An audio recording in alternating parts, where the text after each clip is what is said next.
You know, it is really nice being with them and hearing the music, not through the computer. It's just different. There will be a time. We'll get there. Cantor mentioned, he said, the people really miss the Torah. Well, we haven't got a minion of 10 Jewish adults in the same room at a prayer service, so we're not taking out the Torah. We're not doing an aliyah.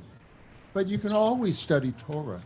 And rather than an aliyah, we say, Baruch atah Adonai Eloheinu melech haolam asher kedishanu b'mitzvotav v'tzivanu la'asok b'divrei Torah. That means, blessed are you, Adonai, our God, King of the universe, who makes us holy when we do your commandments, and who commanded us to be wrapped up in Torah. The word is la'asok. It means wrapped up. But you can think of la'asok as to be soaked up in Torah. So this is the Torah portion. Shlach lecha vaydaber Adonai al Moshe lemor, and God spoke to Moses saying these words. Shlach lecha anashim, send out men, vayaturu et eretz Canaan, that you might go and take a look at the land of Canaan. Asher ani noten livnei Yisrael, which I am giving to the children of Israel. Ish echad lamate avotav tishlachu. From each tribe, send one man from their ancestral tribes. You shall send. Kol nasivahem. All of them should be important people. They should be not the word nobility, but they should be hoo-has in their tribe. Vayishlachotam Moshe midbar Paran. And Moses sent them out from the wilderness of Paran, al pi Adonai, by the voice of God. Kulam anashim, all of them men, roshei v'nei Yisrael, heads of the children of Israel, Hema, and these are them. Ve'ele shemot lamat, and these are their names. Lamate Reuven, Shimon ben Zachur, from the tribe of Reuven, Shimon, son of Zakur. Lamate Shimon Shaphat ben Hori, so from the tribe of Shimon Shaphat, the son of Hori. I'm not going to read the names of the tribes because you'll probably get it, and it makes it tricky for me to jump back and forth. Lamate Yehuda, from the tribe of Yehuda. Caleb ben Yefuneh. Lamate Yishashar, Yigael ben Yosef. Lamate Ephraim, Hoshea ben Nun. Lamate Binyamin, Palti ben Rafu. Lamate Zvulun, Gadiel ben Sodi. Lamate Yosef, Lamate Menashe, Gadi ben Sosi. Lamate Dan, Amiel ben Gamali. Lamate Asher, Satur ben Michael. Lamate Naphtali, Nachbi ben Vofsi. Lamate Gad, Geuel ben Machi. Ele Shemot, these are the names. Ha'anashim, of the men, Asher Shalach Moshe Latur et Haaretz, which were sent by Moses to examine and report back about the land. Vayikra Moshe leHoshea bin Nun Yehoshua. But Moses called Yehoshea, Hoshea, instead of Hoshea, he called him Yehoshua. He gave him the name Joshua. Now, these are people who are appointed to important positions.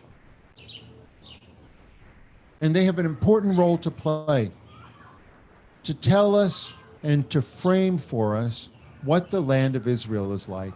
They are the ones which are telling us how to step into the future. And when they went into the land of Israel, they were told to take a look. Are there numerous people, or is it scarcely populated?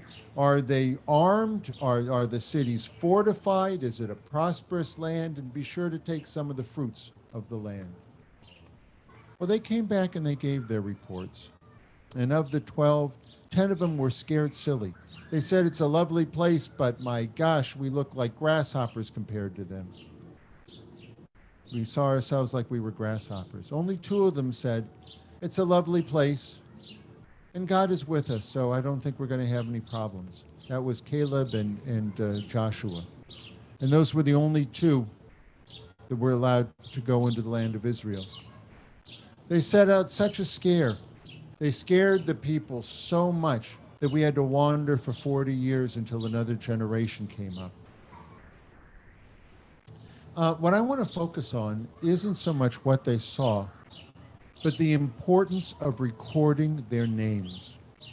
We know very, very few names of people in the ancient world. Very, very few. We know them. We know what tribe they were from.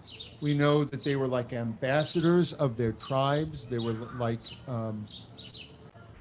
governors or something like that of their tribes. And we know who their father was. It's right in there. We know where they came from. And you might think, all right, so what's the big deal? It's a very, very big deal. Judaism has maintained that concept of knowing who it is that's saying something and valuing it.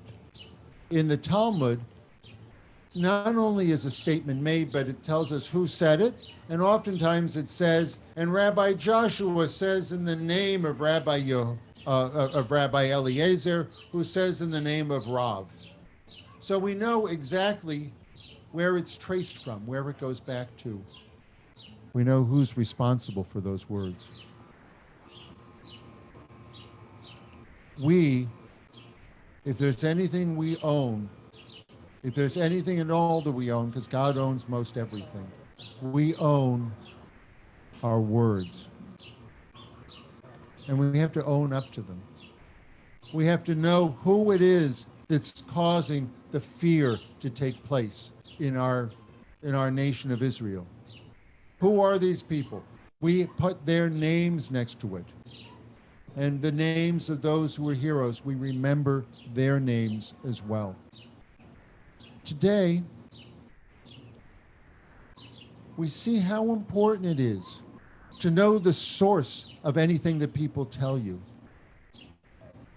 You know, if they say, oh my gosh, you know, sell everything you own because there's going to be an earthquake tomorrow and a tornado. You ask them, well, how do you know that? Who says so? Says who? We need to say that more often. We need to look at who the sources are, and that's becoming particularly clear today. Especially, who are the sources of people who are trying to scare us? Who are the people empowered to shape our future? When it comes to that, we need to know the names of them. We need to know who is paying for that commercial, who paid for that study, who owns this particular bank account, who owns that Facebook account, where is it coming, where is the real person? These are really important questions. Who is held accountable for these words? Because words are big deals. And we can be really taken off course with words. I was scared to hear that in dealing with some of the protesters, there were armed factions that didn't say who they were or where they were from. That's scary. If you're going to shape the future, we want to know who you are. If there's ads promoting something, even for something like something important like an election, we need to know who is saying these things, who is the real person. And this was hammered home. The importance of people was really hammered home over these last couple of days. When I saw the people that made up Temple Beth Hillel, people are asking me, when are we going to go back in the building? When can we go back? We love being there. We love it. And they don't love it because of the building, although we have a lovely building, they said, I just want to be with everybody. I want to be with the people who I know and who know me. And they told me, you told me, we have a great congregation. There are great people, and I miss them very much. And it's not just an anonymous group of people that come to pray. There are names to them. And we value their names and we value who they are. And that's what makes us a great congregation. We care about you. We miss you. Cantor and I and our wives and just about everyone else, we miss you. We miss being with you. Names are really, really important.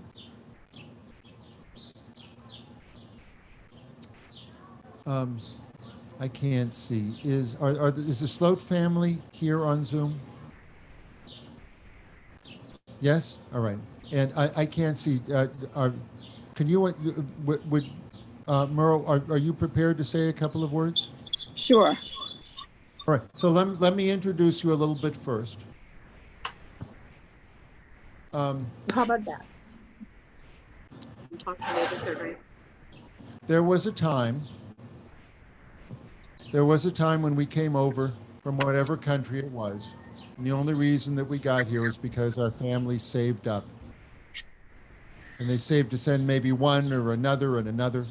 And when we got here, regardless of what family we came from, we valued our family very much. We stayed together in a group. That concept of valuing family is something that the Sloat family does very, very well. Meryl and her husband, Mark, and her brother and his wife have done a tremendous job of honoring their parents and their mother, who died just a few days ago and was buried today, Georgine Samsky, did an incredible job of honoring her parents. She grew up, Meryl grew up in a community in New York where there were so many aunts and uncles and cousins, and they were all family. And Georgine lived her life as though if it were a game, the only points that mattered were how well you got along with your family and how much time you spent with them.